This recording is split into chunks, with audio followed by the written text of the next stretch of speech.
வணக்கம் சார். நம்ம திருக்கழுக்குன்றத்துலேருந்து ஜஸ்ட் ஒரு 3 கிலோமீட்டர் தொலைவில் இந்த தார் ரோடு ஃப்ரண்டேஜில் 2 ஏக்கர் 5 சென்ட் நல்ல ஒரு புஞ்சை லேண்டு. இந்த லேண்டில் பார்த்தீங்கன்னா லே அவுட் போட முடியாது.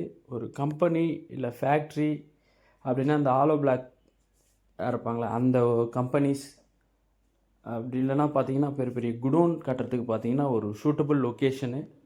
ஸோ தேவைன்றவங்க உடனே கால் பண்ணி புக் பண்ணிங்க. இதனுடைய ஃப்ரண்டேஜ் பார்த்தீங்க அப்படின்னா ஒரு 100 அடி வரும். லென்த்து பார்த்திங்கன்னா ஏறக்குறைய ஒரு 300லேருந்து 400 அடிக்கு மேலே இருக்கும். டைரக்ட் ஓனர் சிட்டிங் கொடுத்துடலாம். ஒரு சென்டுடைய விலை பார்த்திங்கன்னா 1,55,000 சொல்கிறாங்க. நேரில் பேசுனீங்கன்னா நெகோஷியபிள் பண்ணுவாங்க. தேவைன்றவங்க உடனே கால் பண்ணி புக் பண்ணிங்க. நல்ல ஒரு ரோடு வசதியோட டாராஸு லாரி, பெரிய பெரிய லாரி எல்லாம் போகக்கூடிய அளவுக்கு ரோடு இருக்குது. கம்பெனி ஃபேக்ட்ரி கட்டுறதுக்கு பார்த்திங்கன்னா சூட்டபிள், லே அவுட்டுக்கு செட் ஆகாது. ஸோ தேவைன்றவங்க உடனே கால் பண்ணி புக் பண்ணிக்கங்க.